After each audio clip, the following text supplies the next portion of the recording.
사도행전을 곧바로 이어서 씁니다. 그래서 데오빌로 각하에게 바로 사도행전의 말씀을 써내려가기 시작하죠. 사도행전을 통해서 예수님께서 제자들에게 성령을 보내시고 성령 받은 제자들이 땅끝까지 이르러 증인된 역할을 감당하는 것을 기록하고 있습니다. 여러분, 어떤 학자가 이런 얘기를 했어요. 교회는 갈보리 언덕의 십자가에 죽으신 예수 그리스도를 추모하는 집단이 되어서는 안 된다. 십자가만 기리는 기념하는 사람이 되어서는 안 된다는 거죠. 여러분, 기독교에서 신앙에서 십자가는 매우 중요하죠. 우리 구원의 출발, 또 우리가 따라가야 할 모범과 길이 바로 십자가의 길입니다. 그러나 여러분, 십자가는 우리가 마지막 도착해야 할 목적지가 아니라 십자가부터 시작해서 이 땅에 하나님의 나라를 이루는 것이 우리가 해야 할 사명인 줄 믿습니다. 그 하나님의 나라를 이루고 하나님의 뜻을 이루는 데 있어서 정말 필수적인 조건이 뭐냐? 그게 바로 성령 충만입니다. 성령 충만. 그래서 하나님께서 예수님이 이 땅에 오셔서 십자가에 죽으시고 부활하고 승천하신 이후에 교회를 통해서 하나님 나라를 확장하기 원하는데 그 일을 감당하도록 누구를 보내십니까? 성령님을 보내시죠. 그래서 그게 오늘 본문입니다. 교회의 출발과 시작이 뭐로부터 시작돼요? 성령의 충만함, 성령의 기름 부으심부터 시작되는 것이 오늘 말씀을 통해서 나타납니다. 그래서 오늘 말씀 제목이 성령님의 임하심은 우리라는 제목을 함께 나눌 텐데요. 오늘 초대교회 역사식의 성령의 능력이 우리 가운데 나타나길 소망합니다. 성령의 충만함들을 받아 누리는 이 오전 예배 또 성령 강림 주일 되시기를 축복합니다. 첫 번째로 성령의 임하심은 정하신 때와 장소에 임하십니다. 성령의 임하심은 정하신 때와 장소에 임하십니다. 우리 한번 따라해 보겠습니다. 성령의 임하심은 정하신 때와 장소에 임하십니다. 자, 우리 1절 말씀 같이 한번 읽어보겠습니다. 시작. 오순절 날이 이미 이름에 그들이 다 같이 한 곳에 모였더니, 오순절 날이 이미 이름에 다 같이 한 곳에 모였더니라고 시작하고 있어요. 이때 성령님이 이 교회 위에 임하시죠. 여러분, 우리가 때때로 성경을 읽을 때 이 시간 장소를 뭐 별거 아닌 것처럼 이제 별로 신경 쓰지 않고 넘어갈 때가 있는데, 그러나 여러분, 성경에 등장하는 이 시간과 이 때, 장소는 이 성경을 해석함에 있어서 굉장히 중요합니다. 그 때와 그 장소에서 이런 일이 왜 일어났나, 그 때와 장소에서 하나님 왜 이렇게 하셨나, 예수님 왜 이렇게 하셨나, 그 분명한 이유가 있기 때문입니다. 그래서 하나님의 일하심은 정하신 때에 정하신 장소에서 일하시는 줄 믿습니다. 우리 편에서는 하나님이 갑자기 일하시고 역사하는 것 같고, 또 우리가 지금 이전도 여러분 제가 한 3개월 4개월 됐나요? 갑자기 여기 왔잖아요. 그렇죠? 갑자기 여기 왔는데 우리 편에서는 갑자기 온 거잖아요. 갑자기. 그러나 여러분, 이게 하나님 때에 우리가 온 줄 믿습니다. 하나님의 때에 하나님 정하신 장소에 우리 온 거예요. 그래서 하나님 때가 있고 하나님 일하시는 상황들이 있는데, 여러분 1절 이 말씀을 보시면 좀 어색한 말이 나와요. 그게 뭐냐면 오순절 날이 이미 이름에라는 말이죠. 이미 이름에.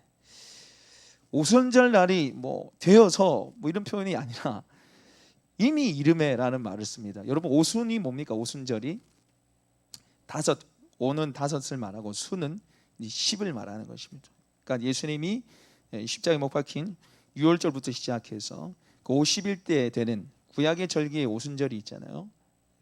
오순절 6월절 이후에 50일째 되는 해를 오순절이라 하는데, 예수님이 십자가에 죽고 50일째는 째해, 십자가에 죽고 부활하시고 50일째 되는 그 해에 누가 오세요? 성령님이 오세요. 성령님이. 하나님이 정하신 때예요. 하나님이 정하신 때에 오순절에 성령을 보내시기를 하나님 이미 어떻게 하신 거예요? 계획하셨다는 거예요. 계획하셨다. 그래서 이미 일어났다는 이 말을 원문에 보시면 가득 채워졌을 때라고 되어 있어요. 가득 채워졌을 때. 이 컵에 물이 담겨지는데, 물이 담겨지면 물을 따르잖아요. 그 물이 가득 찼을 때가 있잖아요. 그죠? 시간이 꽉 찼을 때가 있잖아요. 날이 다 채워졌을 때 성령님이 임하셨다는 거죠. 요즘에 제가 TV를 안 봐서 그러는데, 요즘에도 그런 거 있는지 모르겠지만 요즘 8시에도 뉴스하고 하더라고요. 맞나요? 9시 뉴스 없었습니까? 모르겠어요. 저는 지금도 그런지 모르겠지만은 9시 뉴스 전에 다 이렇게 8시 59분 뭐 57초 뭐 55초부터 시작 띠띠띠띠띠 9시 뉴스를 알립니다. 이렇게 하잖아요. 그죠? 딱 9시 뉴스는 9시 뉴스 그때 9시에 딱 하는 거예요. 이게 마찬가지예요. 성령님의 임하심은 오순절 때가 딱 찼을 때 그때에 하신 겁니다. 그리고 이때는 어떤 때냐면은 오늘 이 제자들이 10일 동안 기도에 열심으로 들여졌을 때입니다. 기도에 전혀 힘썼을 때, 그때가 채워졌을 때 성령님이 임하시는 거죠. 그러니까 예수님이 이 땅에 오셔서 부활하시고 며칠 동안 제자들과 함께 하셨습니까? 40일 동안 함께 하셨죠. 40일 동안 이 땅에 계시면서 하나님의 나라의 일에 대해서 말씀하셨어요. 40일 동안. 그러고 나서 예수님 어떻게 하십니까? 하늘 위로 승천하시죠. 승천하시면서 아버지의 약속하신 것 성령을 받으라고 주님 말씀하셨어요. 약속하신 성령을 보낼 텐데 그 성령을 받기 위해서 기다리고 기도하라고 예수님 말씀하시고 올라가시죠. 그래서 그 10일 동안 이 예수님의 제자들이 어떻게 합니까? 120문도가 마가라의 다락방에서 기도하기 시작합니다. 기도에 전혀 힘쓰죠. 기도에 올인을 합니다. 그리고 그 기도의 분량이 찼을 때, 그때가 이루어졌을 때 누가 오십니까? 성령님이 오시는 거죠. 약속하신 성령님이 오시는 것입니다.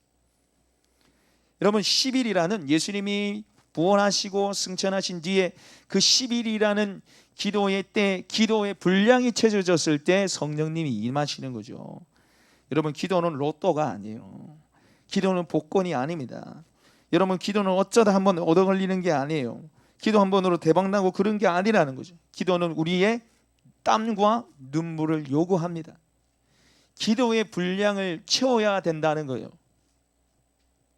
하나님의 응답의 때가 있는데 그 응답의 때가 이루어지기 위해서 우리가 어떻게 해야 하는 거예요?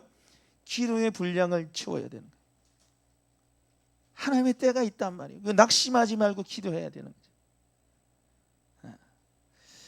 저희 집 딸이 2년 전이죠. 2년 전인가요? 여름 성경학교 때 기도를 했습니다.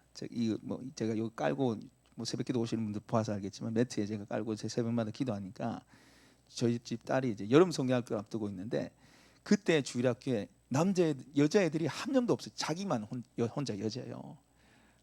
얼마나 마음이 힘들겠어요. 그때만 해도 혼자 여자예요. 그러니까 남자애들은 제가 축구하는 애들을 전도해왔기 때문에 여자가 한 명도 없어요. 근데 자기 혼자 이 여잔데 여름 성경학교 이제 다가오는데 여름 성경학교 때 이제 뭐 그때는 코로나 때가 아니었으니까 뭐 재밌는 게임도 하고 물리를 한다니까 자기 너무 기대되고 좋은데 함께할 애가 없는 거예요. 자기랑 같이 놀래 여자 애가 없는 거예요. 얼마나 마음이 힘들겠어요. 그래서 제가 이게 아파져서 제가 이게 엎드려서 이제 기도하는 그 공간에 와가지고 똑같이 저 본대로 막 이래 누구 보내주세요 막 기도하라 하더라고. 제가 그거 보고 너무 마음이 아픈 거예요. 마음이 아프면서 하나님 제 기도를 좀 들어주시죠. 제발 좀 그 애 좀 보내주십시오. 제가 같이 뒤에서 막 기도했는데 결국 왔겠습니까? 안 왔어요. 안 와가지고 울고 얼마나 그랬는지 몰라요. 마음이 아프면서 하나님 내 기도 안 들어준다고 얼마나 그랬는지 몰라요. 근데요 제가 지지난주인가요? 예음이랑 함께 찬양하는데 하나님 그 기도 들어주셨구나. 저 베프 영혼의 당짝을 보내셔서 둘이 막 좋아지고 어제도 막 온다니까 와가지고 또 얼마나 잘 맞는지 몰라요. 그리고 쟤들이 같이 찬양하고 구강 맞춰서 하는데 저거 너무 감사한 거예요. 그냥 되돌아보니까 이게 그때 애가 기도한 거 이제 응답되는구나. 할렐루야. 여러분 때가 있어요. 하나님 때가 있어요. 그래서 우리가 기도의 분량을 채워야 돼요. 낙심하지 말고 여러분 우리가 기도할 때 두 가지를 한번 체크해 봐야 됩니다. 첫 번째는 이게 정말 주님께서 기뻐하시는 기도 제목이냐는 거죠. 하나님의 합당한 하나님 뜻에 합당한 기도 제목인지 우리 체크해 봐야 됩니다. 여러분 하나님이 기뻐하시는 하나님 뜻에 합당한 기도라면 반드시 응답이 있어요. 그리고 두 번째는 기도의 분량을 내가 채워가고 있느냐를 체크해 보셔야 돼요. 기도를 멈추거나 포기하지 않고 낙심하지 않고 계속해서 기도의 분량을 채워가는 거예요. 하나님의 때를 기다리고 기도의 분량을 채워나가는 저 여러분 되시길 소망합니다. 교회를 이전한 이후에 제가 또 느끼는 부담감 중에 하나는 기도의 분량을 채워야 된다는 거예요. 하나님 이곳에 보내셨는데 정말 이곳에서 하나님을 뜨겁게 예배하고 계속해서 기도의 분량을 채워야 되겠구나. 그래서 제가 지난주에 목회자 칼럼을 쓴 것처럼 제가 기도의 분량을 채우자 자리를 지키려고 지금 하고 있어요. 여러분, 하나님께서 역사하시는 교회, 성령님이 함께 하시고 정말 영혼권의 제3는 사명을 감당하기 위해서는 우리가 함께 기도의 분량을 채워가야 돼요. 저 혼자 할 수 있는 게 아니에요. 함께 기도의 분량을 채워가야지 성령님이 역사하실 수 있다는 거죠. 여러분, 여러분의 계획과 여러분의 뜻을 내려놓고 하나님 앞에 기도의 분량과 기도의 은혜를 채워가셔서 하나님께 응답하시는 거, 하나님 만나시는 저 여러분 되시길 소망합니다. 두 번째, 성령이 임하심은 모든 사람 위에 임하십니다. 성령님은 모든 사람 위에 임하셔요. 하나님 찾고 예배하는 모든 사람 위에 임하시는 성령님이세요. 우리 3절 말씀 같이 한번 읽어보겠습니다. 시작. 마치 불의 혀처럼 갈라지는 것들이 그들에게 보여 각 사람 위에 하나씩 임하여 있더니. 아멘. 이 성령님의 임하심의 모습들이 이제 2절부터 4절까지 묘사되죠. 2절을 보시면 호련히 하늘로부터 급하고 강한 바람 같은 소리가 있고 그들 위에 온 집에 가득하고, 3절에 마치 불의 혀처럼 갈라지는 것들이 그들에게 보이는데, 여러분 말씀해 보니까 3절 그 뒤에 각 사람 위에 하나씩 임하여 있더니 되어 있어요. 성령님이 임하시는데 뭐 통째로 120명의 통째로 위에 임하는 게 아니라 그 사람들 한 명 한 명 위에 각 사람 모든 사람 위에 성령의 기름 부으심이 임하는 것을 말씀을 통해서 보게 됩니다. 여러분, 성령님이 각 사람 위에 모든 사람에 임하였다는 게 굉장히 놀라운 일입니다. 예. 여러분 별로 뭐 놀랍지 않게 뭐 당연한 거지, 예수 믿으면 당연한 일이라고 생각하시는데 이게 굉장히 놀라운 일이에요. 구약 시대와 비교해서 보면 엄청나게 놀라운 일입니다. 구약 시대에 하나님 영이, 하나님 신이 임할 때는 특별한 사람들에게 임했어요. 그죠? 삼손, 하나님의 신이 임해가지고 그렇게 힘이 셌잖아요. 근데 이스라엘 백성들은 그들을 그렇게 하나님의 영이 임했던 사람이 없어요. 뭐 왕, 선지자, 제사장, 뭐 사사나 특별한 사람들에게 성령님이 임하셨고, 이 성령님이 또한 떠나가기도 하셨어요. 사울 왕에게 성령이 임하셨죠. 하나님의 심이 임해서 뭐 예언하기도 하고 뭐 그렇게 했잖아요. 근데 그가 범죄했을 때 성령님 떠나서 악신이 찾아오잖아요. 구약 성경은 특정한 인물에게 특정한 시간대에 임하셨어요. 그런데 여러분, 신약을 사는 우리는 예수 그리스도의 구속의 은혜로 말미암아서 모든 사람에게 빈부격차 관계없이 모든 사람에게 성령이 임하시고 그 성령은 영원히 함께 하시는 분입니다. 할렐루야. 그래서 우리가 이에 대해서 얼마나 감사한 일인지 몰라요. 우리 사도행전 2장 16절 18절 우리 같이 한번 읽어보겠습니다. 사도행전 2장 16절 18절 말씀 같이 읽겠습니다. 시작. 이는 곧 선지자 요엘을 통하여 말씀하신 것이니 일러스되 하나님이 말씀하시기를 말세에 내가 내 영을 모든 육체에 부어주리니 너희 자녀들은 예언할 것이요 너희 젊은이들은 환상을 보고 너희 늙은이들은 꿈을 꾸리라. 그때에 내가 내 영을 내 남종과 여종들에게 부어주리니 그들이 예언할 것이요. 아멘. 여러분, 베드로가 오늘 이 선지자 요엘의 말씀을 인용하면서 말세에 내가 내 영을 모든 육체에 부어준다고 해요. 모든 육체에. 구약 시대에 그 특정한 사람의 특정한 인물에게 부어줬던 게 아니고 이제 모든 육체에게, 자녀들, 뭐 젊은이들, 여종, 남종 관계없이 부어주신다는 거예요.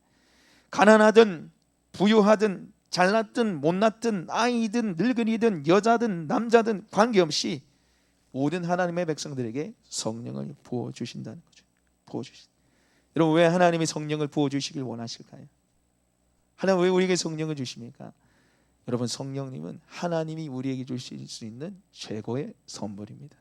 할렐루야. 하나님이 우리에게 줄 수 있는 최고의 선물이 뭐예요? 성령님이세요. 하나님은 뭐 이거 주고 저거 주고 돈 주고 명예 주고 뭐 그런 정도의 것을만 주는 것이 아니라 하나님이 줄 수 있는 최고의 선물은 하나님 자신을 주시는 거죠. 그 하나님 자신을 주신 분이 바로 성령. 그래서 마태복음 7장 11절에 너희가 악한 자라도 자녀에게 좋은 것을 줄 줄 알거든 하물며 하늘에 계신 너희 아버지께서 구하는 자에게 좋은 것 주시지 않겠느냐. 근데 여러분, 이 말씀이 누가복음 11장에 뭐라 되어 있습니까? 좋은 것이 뭐라 되어 있어요? 성령을 주시지 않게. 똑같은 말씀을 누가 뭐라 됐어요? 좋은 것이 성령. 하나님이 줄 수 있는 가장 좋은 것이 뭡니까? 성령. 그래서 우리가 성령이 충만한가, 성령의 은혜를 사모해야 하는 것이죠. 성령의 은혜 가운데, 성령의 능력 가운데 살아가. 말씀대로 살게 하시고 죄를 이기게 하시고 하나님의 영광을 보게 하시고 주님과 소통하게 하시며 내가 치유되고 치유케 하시는 그 성령의 은혜를 우리가 간구해야 됩니다. 누리면서 살아야 된다는 거죠. 여러분, 한 목사님이 서울의 달동네 할머니 한 분을 신방하러 갔습니다. 예배를 다 드리고 난 뒤에 할머니가 목사님, 그래도 목사님 오셨는데 제가 커피라도 한 잔 타드려야 됩니다. 괜찮습니다. 커피라도 한 잔 타드려야 됩니다. 네, 한 잔 주십시오. 그래서 커피를 물 끓이러 가셨어요. 근데 이 벽에 보니까 뭐가 하나 붙어져 있어요. 저게 뭐지? 뭐 이상한 종이 건데 뭐지? 이렇게 보려고 하는 순간 목사님 커피 드세요 하고 이제 커피를 들고 온 거예요. 이제 물어보니까 저거 뭔지, 저거 집사님 저거 뭐죠? 이제 물어보니까 몇 달 전에 구인 광고가 나가지고 어떤 할아버지가 이제 돌아가실 때가 다 됐는데 병문안 위문안 그 옆에서 수발될 사람을 이제 찾는다고 해서 보고 이제 갔대요. 그래서 한 달 정도 간호하고 뒷바라지하고 정말 잘 섬겼는데 한 달 뒤에 이제 돌아가셨대요. 근데 돌아가기 전에 이 가족들을 다 부른 자리에 자기도 불렀대요. 유언을 남기는 자리에 자기를 불러서 유언을 남기고 뭐 자녀들에게 재산 이래저래 주고 저래 이래 주고 뭐 이렇게 얘기하고 자기한테는 이상한 뭐 숫자 적힌 종이 쪼가리 한 장 줬대요. 뭐지 뭐 이렇게 뭐 용서증도 아니고 뭐 별로 이제 뭐 이런 걸 주냐고 이렇게 생각하고 그걸 이제 쓰레기통에 버렸는데 쓰레기통 버렸다가 이제 돈 얘기하니까 억수 집중하시네요. 돈이 벌써 아시죠? 그래가지고 그걸 버렸는데 이게 쓰레기통에 버렸는데 그게 바람에 팔팔팔 날아가더래요. 그래서 그걸 주셨대. 주었대. 아이고 뭐 죽은 사람이 돌아가신 분이 죽기 전에 뭐 주신 건데 뭐 그래도 뭐 어디 뭐 갖고는 있자 해가지고 그냥 뭐 해가지고 벽에 붙여놓은 거 이게. 그럼 목사님이 그게 뭔지를 보니까 그게 수표예요. 얼마인지는 저도 잘 모르겠어요. 수표를 이렇게 붙여놓은 거예요. 그런데 그 할머니 그 가난한 그 달동네 사시면서 그 수표 있는데 그거 안 생각하고 있는 거예요. 그냥 계속 그래 살아가는. 여러분 우리도 마찬가지예요. 이 수표보다 더 좋은 성령님 우리에게 주셨는데 그거 누리면서 경험하지 못하면 이 할머니와 별반 다를 바 없단 말이에요. 목사님이 그거 보시고 얼마나 답답했겠습니까? 성령은 우리에게 이미 보내셨잖아요. 예수가 믿어지는 이유가 뭡니까? 성령님 때문이잖아요. 그래서 여러분 성령님을 함령하시고 누리면서 사십시오. 아무 조건 없이 자격 없이 우리에게 모든 사람에게 부어주신다고 오늘 성경 기록되어 있잖아요. 여러분 성령님을 사모하시고 누리시기 바랍니다. 성령님이 인격적인 분이세요. 내가 원하고 갈망할 때 찾아오신단 말이에요. 성령님을 바라보시고 사모하시기 바랍니다. 마지막으로 성령의 임하심은 복음 안에 하나됨을 위해 임하십니다. 복음 안에 하나됨을 위해 임하세요.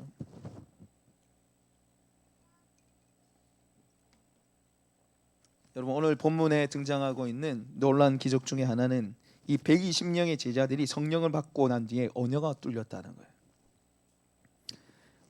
아니 성령 충만 받고 나서 이 외국말을 한마디도 못했는데 외국말은 막 잘 너무 잘하는 거예요. 그래서 오늘 이 4절 말씀 우리 같이 한번 읽어보겠습니다. 4절 말씀 읽겠습니다. 시작. 그들이 다 성령의 충만함을 받고 성령이 말하게 하심을 따라 다른 언어들로 말하기를 시작하니라. 아멘. 여러분 이게 지금 이 방언하기 시작했는데 이 방언은요 사도행전 2장의 방언은 우리가 일반적으로 생각하는 방언하고 달라요. 우리가 방언기도 하잖아요. 근데 그 방언기도 하면은 그 기도 듣는 사람이 이게 무슨 말인지 못 알아먹어요. 본인도 잘 몰라요. 그죠? 근데 이 방언은요 달라요. 고린도전서 14장에 나오는 방언하고 다르단 말이에요. 언어 방언입니다. 예를 들어서 프랑스어, 스페인어, 영어 그걸로 말을 하는 거예요. 한 번도 배운 적이 없는데 그 내용이 뭡니까? 오늘 말씀해 보시면은 11절 보십시오. 그레데인과 아라비아인들과 우리가 다 우리의 각 언어로서 하나님의 큰 힘을 말함을 듣는도다. 이 방언들이 하나님의 큰 일을 말하는 방언들이에요. 복음과 하나님의 예수 그리스도의 능력을 전하는 방언이었단 말이에요. 네. 그래서 이 사람들이 매우 놀라죠. 7절 보십시오. 다 놀라 신기하게 여겨 이르되 보라. 이 말하는 사람들이 다 갈릴리 사람들이 아니냐. 이 갈릴리 사람들이라는 것은 이 시골 깡촌 촌놈들이 아니냐. 어디서 언어 배운 적 한도 없을 건데 어떻게 우리 말을 이렇게 잘하지? 이 말이에요. 이 사람들이 각 디아스포라라고 각 나라에 다 흩어졌는데 오순절, 이 유대인들은 1년에 3번씩 꼭 절기를 지켜야 됩니다. 오순절에 절기를 지키러 온 거예요. 흩어져 있는 디아스포라가 와가지고 절기를 지키러 예배를 드리러 왔는데 자기 언어들로 막 하나님을 찬양하고 복음을 선포하기 시작하면서 놀라는 거예요. 여러분 이 성경 보시면 언어 종류들이 한두 개가 아니라 성경이 오늘 이 기록들 9절, 10절, 11절에 나타나는 이게 최소 14개 언어입니다. 14개 언어를 하는 거예요. 여러분 본문이 말하고 싶은 게 뭡니까?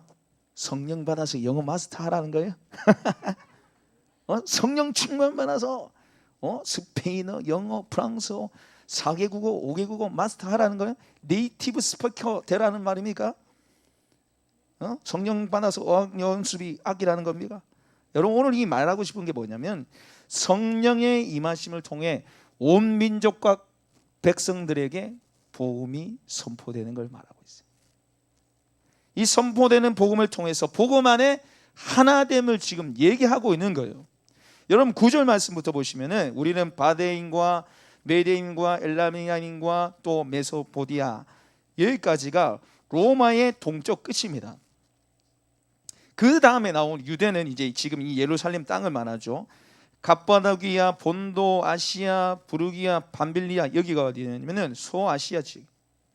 소아시아지요. 그 다음에 애국과 구레네, 북아프리카 지역이죠. 그 다음에 뒤에 건너가서 11절에 그레데인 이 섬을 대표하는 겁니다. 섬, 그레데는 섬입니다. 아라비아는 동쪽 한무지를 말하는 거예요. 그러니까 유대를 중심으로 해서 세계 만방에게 지금 하나님의 큰일 뭐예요? 복음을 선포하고 있는 거예요. 복음을 지금 선포하고 있는 거예요. 그러니까 사도행전 1장 8장에 오직 성령이 너희에게 임하시면 너희가 권능받고 온 유대와 예루살렘과 땅끝까지 이르러 내 증인이 되리라. 이 말씀이 지금 이제 시작되는 것을 말하는 거예요. 지금 예수님의 십자가 단순히 유대 땅에 어느 한 지역에 머물러 있지 않고 이 세계 열방을 향해서 이제 나아야 될 거라는 거예요. 뭘 받아서? 성령 충만 받아서. 여러분 오늘 이 말씀은 성령이 부어지면 신앙과 교회의 출발을 말하는 거잖아요. 교회의 출발. 여러분 교회는요 출발부터 세계적인 교회입니다. 출발부터 선교하는 교회라는 거예요. 출발부터 우리 테두리 안에 갇혀진 교회가 아니라 오늘 이 사도행전에 교회의 출발이잖아요. 2장 말씀. 그래서 성령의 임하심을 통해서 교회는 뭐 해야 된다는 거예요? 복음을 전하고 세계 각 열방에 선교하는 교회가 되어야 된다는 겁니다. 할렐루야. 여러분 오늘 우리는 이 말씀을 보면서 이 지역과 나라와 열방을 바라보면서 복음이 전해지고 예수가 전해져야 된다는 책임과 부담을 느껴야 돼요. 아니 성령 충만 받아서 이 제자들처럼 주님을 선포하고 증거해야 한다는 거죠. 여러분 하나님께서 이루시고자 하는 구원은요 우리가 생각하는 거하고 달라요. 뭐가 다르냐면 사이즈가 달라요. 스케일이 다릅니다. 우리는 구원하면 그냥 내가 예수 믿고 천국 가고 좀 착하게 살고 이 정도 수준으로 생각하는데 여러분 하나님이 최종적으로 이루시는 구원의 완성이요 어마어마합니다. 자 에베소서 1장 10절 말씀 우리 찾아보겠습니다. 에베소서 1장 10절 말씀. 에베소서 1장 10절 말씀 찾아보겠습니다.